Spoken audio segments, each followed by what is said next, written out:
Hello, everybody, and welcome to another episode of the HatsOff podcast by 17 Hats. Here we dive into everything business, raw, unfiltered. We talk about it all. And today we're going to talk about a subject that's near and dear to my heart, but one of my own experiences as a new budding solopreneur when I was starting my business. As I started my business, my photography business a long time ago, I was amped. I was excited. I was working with clients. Clients loved me. I was just stoked at taking my business to the next level. And so as many solopreneurs do, you find the nearest conference and you go and try to learn everything you can about your craft, right?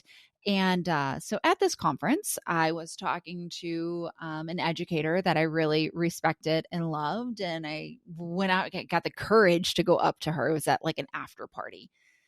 And I got the courage to go up to her. I was so nervous, I remember. And I walked up to her and I said, look, I'm looking for your advice. I really want to do this. I really want to make a business out of this. Super excited. Do you have any advice or any tips for me? And she said, very calmly looking at me, she said, well, what makes you different? And I stopped and I looked at her and I didn't really know the answer to that. And she looked back at me and said, why would people choose you? Why would leads or clients choose you over other photographers in your county or city or state? And I was like, well, all my clients tell me I'm super passionate and I'm a hard worker and I'm with it and I got it together and I'm positive and, people really like my work. And I was so excited about that answer because I was so young. And she looked at me dead face directly in my eyes and she said, well, you can't sell passion. So if you want to make a good hobby, stick with passion. But if you want to turn it into the business, you got to find something else. Oh my gosh, my stomach went into knots. I was so confident, like finally got my confidence to go speak with her. And then I was just, right. It was like gut punched. Because I thought that was enough. It was a time in my life that I thought if I worked hard, I was nice to people, and I was really, really, really good at taking photos, which was my business, that I could build a business. And it was the first time I realized that wasn't enough. It wasn't enough to just be good at my craft. So, I find that this moment, obviously I'm speaking about it, 20 something years later, I find that this moment, this conversation at my very first, big conference that I went to changed the way I looked at business. And if it wasn't for this change, if it wasn't for her saying what she said to me, how she said it to me, I would have not reached the level of success that I have today. Because what happened next is I didn't write her off and say, oh, she doesn't know what she's talking about. Obviously she does, right? She was very successful in her own right. I didn't write her off. I went back and said, okay, I need to find something else. I need to find a better reason why people would want to come to me versus everybody else. And it really made me think. I started to really dive in and look at all of my competitors and go, okay, what's special about them and what's special about this person and what's special about this person, and look at reasons why people chose them, right? I wasn't looking at copying anything that they were doing. I was just looking for understanding. But this leads to a phase in my entrepreneurial journey that I like to call dating myself. I know it's so weird and it's so funny, but that's what I did next. I had to understand who I was, what I was presenting to the market, how I was going to show up and serve the market. I had to really dive into me because this was my business. I was the face, I was the name, I was photographing people, I was marketing myself. And, she was 100% right. Everybody can show up working hard. Everybody can take great images. Everybody, maybe not everybody, let's say most people, right? But still, when you're in that category with most people, you become one of many, right? It was a journey of becoming one of one, right? How can I become one of one? So I really had to start this journey, which again, I didn't label it dating myself until I look back on it, of dating myself. And what does that mean? I knew I needed to show up differently. I knew that I needed to show up genuine to who I am. And I knew that I needed a good reason for people to pick me, pick my business over the rest of the businesses. And so when I look at this phase of my business of dating myself, it was first and foremost getting to know who I am, right? I think as a child, growing up, as a teenager, college student, being married, having children, um, what we are is projected onto us by so many, right? Your mom projects onto you what she believes you to be, what she wishes for you. So does other family members. People have you, people from your past have you fit into the box of like what you were in high school, even though you've grown out of that. But it's still this kind of time gap per se, that they still see you as a young child, or they still see you as a high school student or a college student, depending on when they met you first. So a lot of who you are, or I discovered a lot of who I was projected onto me by other people. And then I believed. I didn't, I never really dove into who I was. And so at this point in time, I really started to dive into who I was. So do you remember the Julia Roberts movie Runaway Bride, where she like runs away from every marriage, and then finally she sits down and she eats like every type of egg because she didn't know which type of egg she really liked. It was she liked whatever egg the boyfriend at the time liked, but she never had an opinion of her own. And so that scene, it's always resonated with me because it's similar to what I did. I had to sit down and figure out what I liked with the absence of everybody else, right? And but the bigger part of it, it's not just like what I liked, but what I was actually doing with my life. Where did I want to go? What did I want to do? Sure, I wanted to have a photography business, and I love doing photography, but why? Why did I like doing photography? Why was I drawn to photography? Why did I like some of the clients that I had, and why did I not like some of the clients that I had?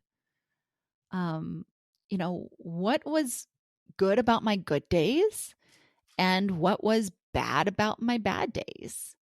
Um, there were so many questions that I needed to figure out for me and the journey that I was on, because I'm a big believer that we are all on a path, right? We are on a journey in this life. We all know that.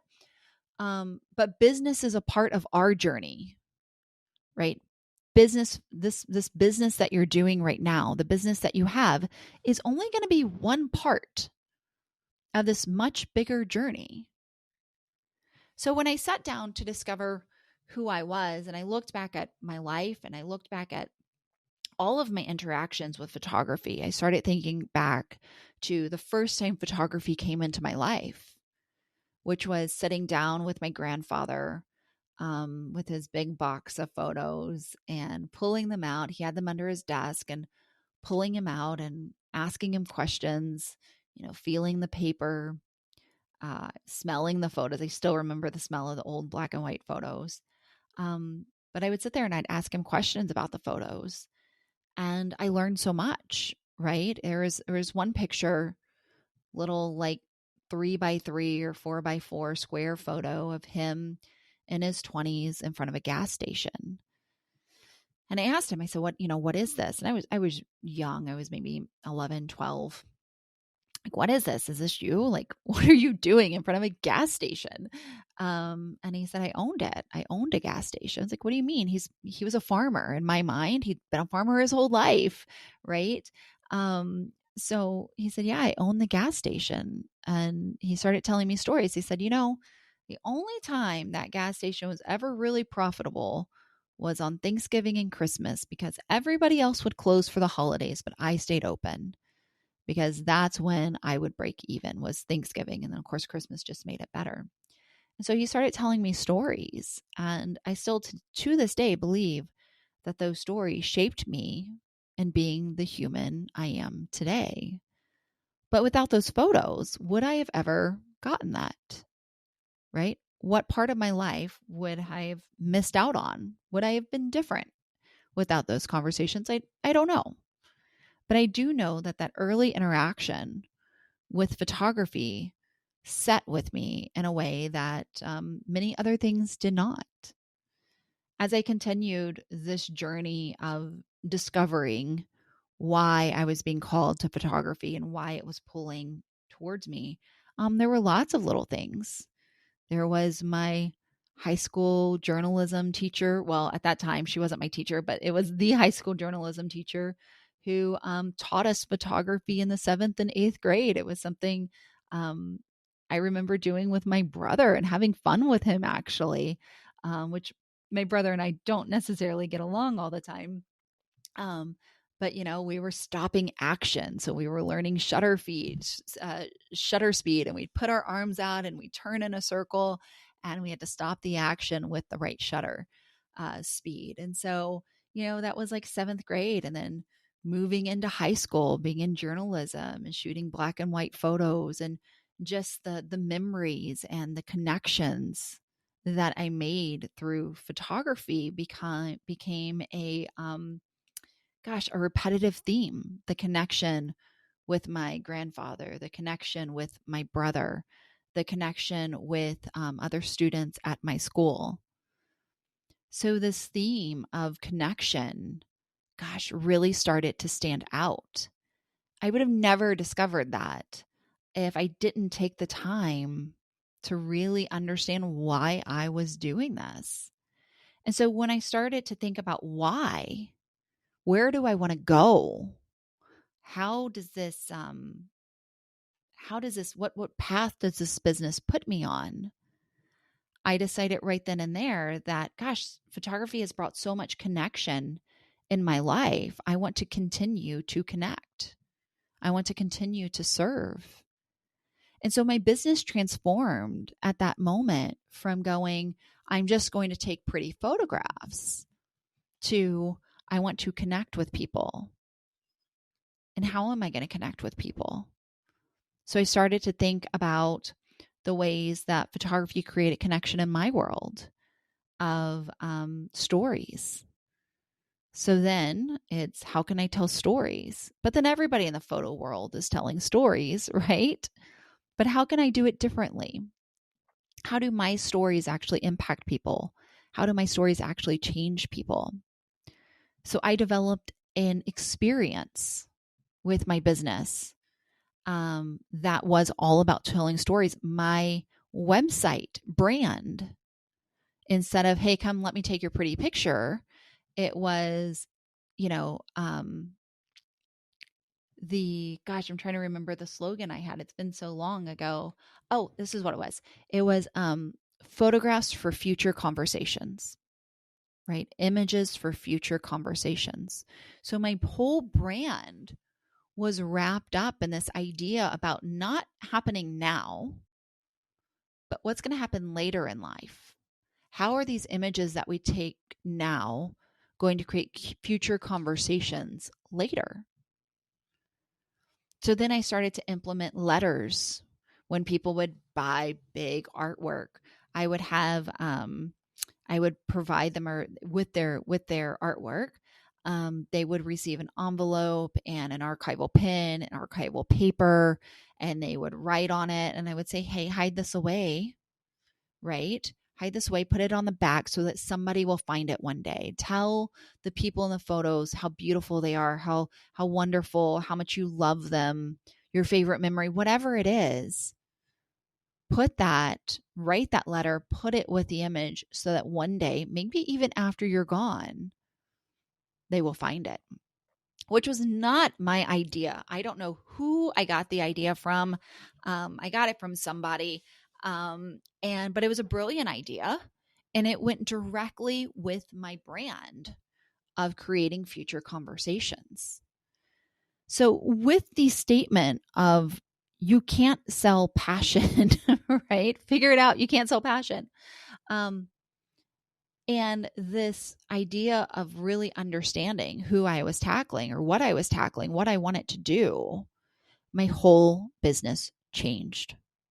The journey that I was setting out on as a photographer was different. But the big thing that came out of it is that, I wasn't just looking for a 6-figure business, right? Like you see so many things now. Great, your first 6-figure business, take this workshop on a 6-figure business, right? I could care less about all of that. It wasn't about the money. I wasn't doing this for the money, right? Anybody who's doing anything for the money, I think never actually becomes successful because they're too focused on the money. So I didn't care about the money, but it made me realize what made me the happiest in my business is when I truly showed up to serve, right? When I truly showed up to serve. And so I feel like this time of dating myself and getting to know who I really was, and this was like in my 20s,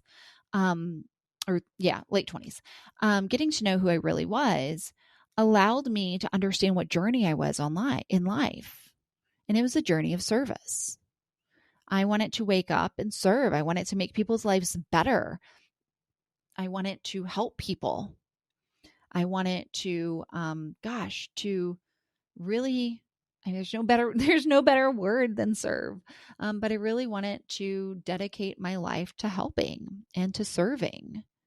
And if you look back at my past, from teaching to my first graphic design business to my photography business to what I'm doing here at 17 Hats, my whole life has been about serving the people in the community around me. So yes, I've had many different ways in my life that I do that, but my journey of service is the same. So as I dove in really to not only the whole idea of creating future conversations, but I drove into service and how am I going to serve people so that these conversations will happen, but it also allowed me to identify my ideal client, right?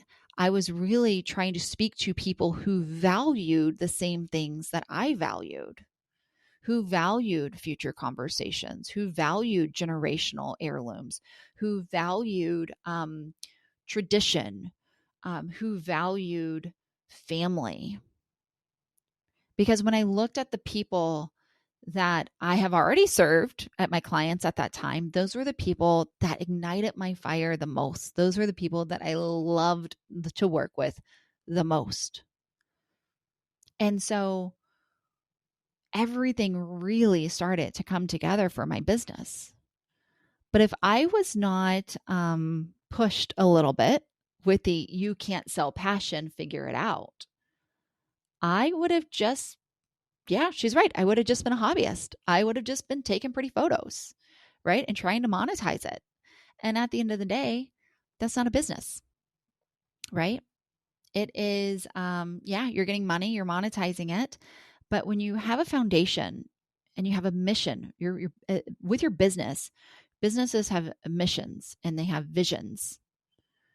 When I really discovered who I was and what I wanted to do and the path that I was on and the journey that I wanted to embark on, I very easily found my mission. I very easily found my vision. I very easily found my values, my business values, my core values, who I was, personal values as well, became clearer and clearer.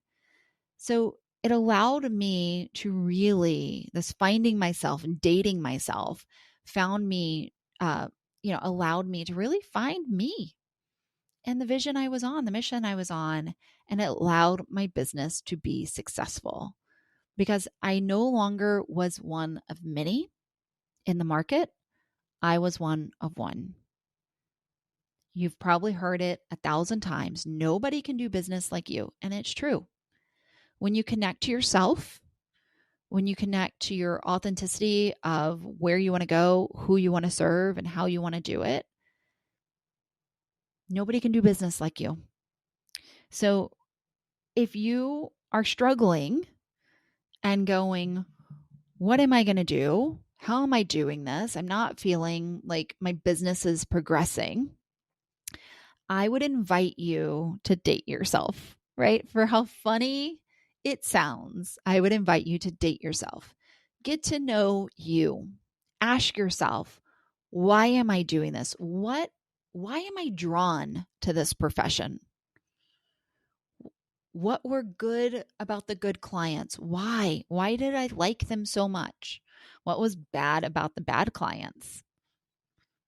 Right? Where do you want to go? How do you want to show up? What does 5 years, 6 years, 10 years look like? What are your values as a person?